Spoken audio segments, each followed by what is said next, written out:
Welcome to the Total Boss Podcast, and I'm your host, Christiano Green, a podcast where we talk about finding fulfillment through self-development, being a leader of your own life, and getting the most out of it as well. Tenacity, originality, talent, authenticity, and being legendary.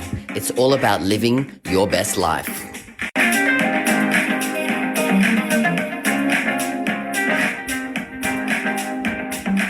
Hello, all you total bosses out there, and welcome to another episode of the Total Boss Podcast. Now, I am your host, Christiano Green, and I am a gay men's relationship coach, and I help gay men to attract and create healthy, happy, passionate, and loving relationships, whether they're single, out of a, toxic relationship, or even if they're in a committed relationship. I help gay men to really fulfill and understand what it is that they're looking for, and then become a match to that so they can find that in their lives. So this week on the podcast, I really wanted to talk about masculine versus feminine energy and how it shows up and how it can play out in gay relationships, because oftentimes there's a lot of stereotypes out there for gay men that, there has to be a male or a female, there has to be a masculine or a feminine. And the real truth of the matter is that inside of all of us, we have both masculine and feminine energy. And in life, we also play many different roles. So when we go to work, we might put on a different level of role that we play there. In our relationship, we might have a different role. Within our family, we might have different roles. Within our friendship groups, we might have different roles. When we're doing different hobbies, sports, etc., we might be playing different roles. So it's important to really understand that the energy that you have within you is basically a dance or an ebb and a flow. And sometimes you're going to be really heavily in your masculine, and sometimes you're going to be really heavily in your feminine. And this can go no matter if it's a straight relationship, a gay relationship, a lesbian relationship, all the kinds of relationships out there. There's always going to be a bit of a dance. So it's really up to you to really understand what parts you're playing, and are they actually working towards creating the relationship you want, or are they sometimes maybe pulling away from what you're looking for? So when we really look at it, like I said, in relationships, again, you might have people that, on one side are both heavily masculine, or that's how they feel a lot of the time. But then there's going to be other times when they're showing their feminine as well. And the same thing goes, there might be two feminine people in the relationship, then that's their natural core energy, but they also might be able to dance into the masculine. It really depends on how you're going about fulfilling your masculine and feminine sides, because again, it is a polarity, meaning that we both have both sides of it. And so it's a bit of a dance and a mismatch. And you might look at it like, you're putting something on the scale and one side is balanced or unbalanced. And sometimes it just always works on, trying to, get back to alignment, neutrality, right? So really at the core of it, what is a masculine energy? Masculine energy really is, strong, controlled, and focused. It's kind of powerful, centered, and purpose-driven. Masculine energy loves, a challenge and competition. Masculine energy is single task-oriented and a problem solver. They want freedom and release. And masculine energy really makes big things small and kind of forgets about them as well. Masculine energy needs the admiration and appreciation from others, and they want to be needed and respected. Now, on the other hand, the feminine energy is more free-flowing, open, and radiant. They're wild, destructive, and emotion-driven. They seek and give love. They're more of the nurturer. They're a multitasker, and they have diffused awareness. What are they like? They want to fill up and gather and talk and vent and communicate, right?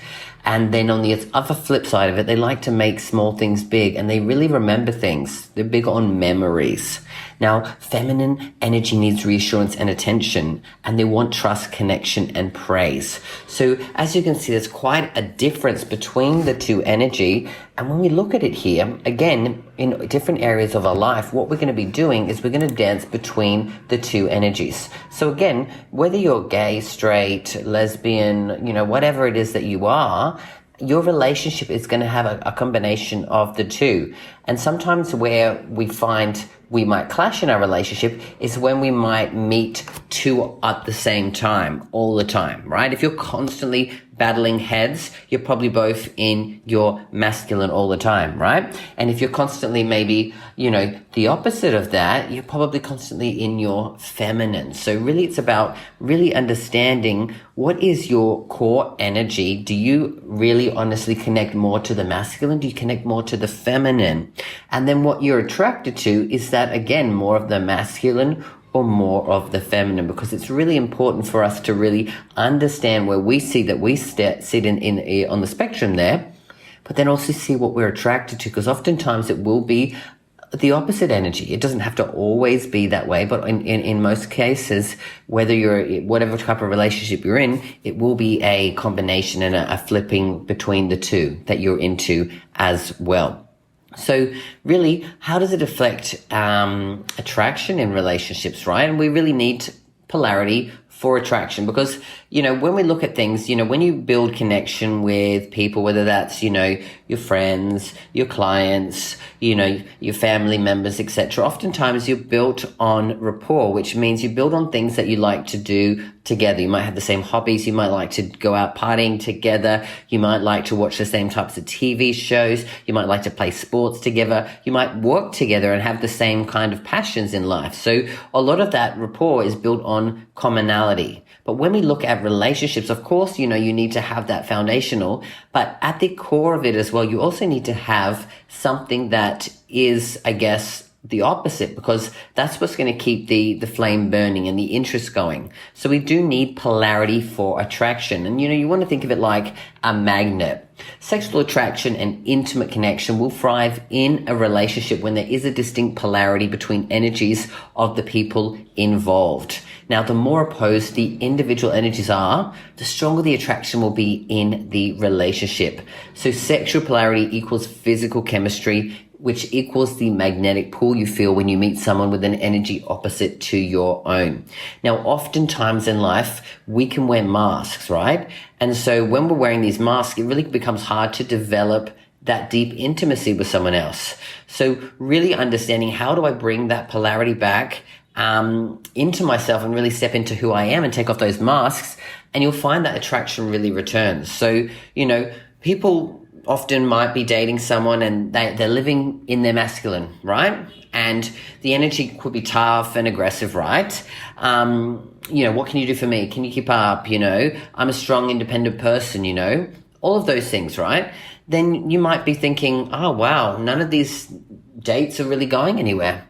But when you're meeting masculine energy with more of the masculine energy, how can there be that polarity and attraction? Because again, that probably builds on more of a friendship level or a lack of connection into the intimate side of it. So really what you want to be able to do is, like I said, get clear on what is your core energy. Are you more masculine or feminine? Because neither one of them is right or wrong. They're just part of us, right? We all have it within us. So it's just about owning us and not being, needing to put on a mask and say, I'm the masculine one or I'm the feminine one, because you don't need to have those conversations like that. But it's about really getting clear and knowing yourself and knowing when you're in your masculine and when you're feminine, and what you're attracted to from someone who's going to be, again, a match to that as well.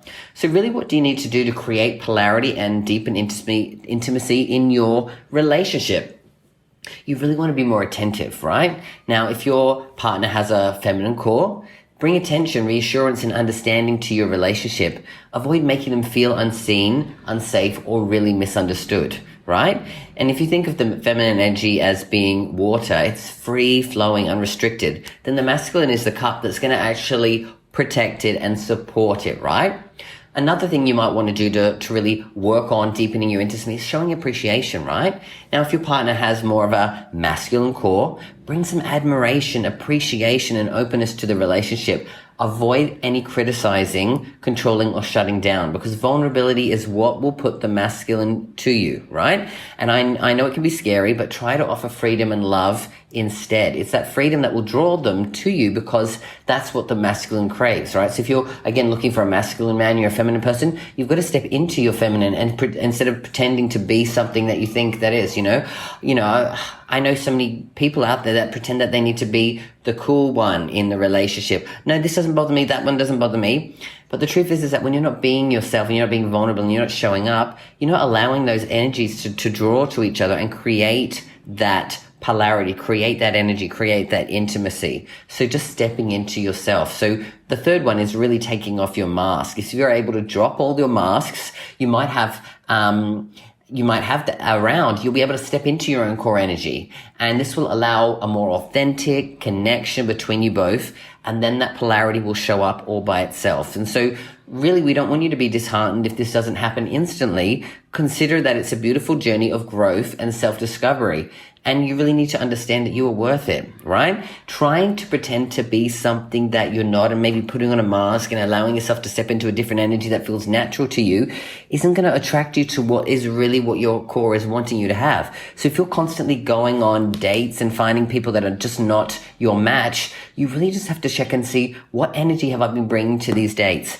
Is that my core energy? Or have I been trying to put on an energy that I think that this person wants, but really realizing that it's the opposite, it's probably deterring them away, or you're attracting the wrong kind of men or in your relationship because, again, you're not stepping into what feels right for you. And again, we all know that still within male relationships that, again, there can still be some of the masculine that is going to work with the masculine, but it also knows that it won't always be that way. You have to also be able to, like I said, sink into both sides and understand that you do have both sides, right? So again, you might feel more masculine at your core, but you have to also know that you can dance between the feminine, and it's okay, because there's a lot of things that happen within the gay community where we think that we need to be masculine to kind of feel like a man, right? We want to be the man in the relationship, right? But we also need to realize that being the man doesn't mean you can't tap into your feminine. Actually, probably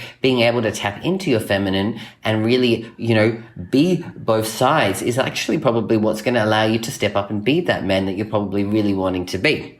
So really allowing yourself to know both between the masculine and the feminine, and that both are totally okay, and that you can connect to both of them when it feels right. Don't force it, but also don't try to put on a facade, put on a mask, and see yourself as something that's really not true. Because then again, you're not going to be able to create an authentic relationship. You're not going to be able to have vulnerability, which is going to allow you to have that intimacy. And you're not going to show up and have a healthy, happy, passionate, loving relationship. Because again, when you're walking around putting on these masks, pretending to be someone, you're telling that person that who I am isn't good enough and I need to be someone else. So you're really telling yourself that you're not good enough. And when you're doing that, you're not having a healthy, happy, passionate, loving relationship with yourself. And so when you're not having that healthy, happy, passionate relationship with yourself, it's very, very, very difficult for you to be able to attract someone who is healthy, happy, passionate, and loving, and then create that kind of relationship for yourself. So take off those masks, allow yourselves to dip between the masculine and the feminine, and really see what happens, especially if you're someone who's going out on the dating scene, right? If you're out trying to date and you haven't been attracting the right type of people, check your energy, make sure it's authentic, make sure it's real, make sure you're showing up as who you are. It's one of the core things I help a lot of my clients with, is really to balance between the masculine and the feminine and really step into their authenticity so that they can find someone and attract who it is that is their match, right? Now, the next thing is if you're in a relationship already and you maybe the spark's not there or it's not where you want it to be, you're not as connected as you want to be, again, step into your authentic energy, allow it to flow, and allow your partner to match to that as well. Or have these conversations with them and say, look, I'm noticing this, this, and this. We're butting heads here. Maybe that's because we're both stepping into our masculine in these moments. Maybe we're doing it because sometimes, when you butt heads, it is one of those things. It's like that pull, right? So sometimes you just need to have the conversation about it with your partner so that they understand these things as well, because this type of stuff isn't taught to everybody. You don't always know about the masculine and the feminine energies and how there's a dance and a polarity when it comes to relationships. So I trust this has been valuable for you, and I'd love love to hear your comments, your questions, your experiences in dating and in relationships when it comes to the masculine and the feminine, and maybe where it's gone wrong, so that we can share and communicate and keep the conversation going. So as you know, you can always reach out to me on Facebook, Instagram, LinkedIn, TikTok, and we'll keep the conversation going, or ask me any questions. But that is what I want to leave it with you this week. Really just asking yourself where you are on the polarity of it, and owning it, accepting it, and living it, because you are authentically you, and your energy is built that way for a reason. So don't allow yourself to think you need to be something else to attract the kind of relationship that you want.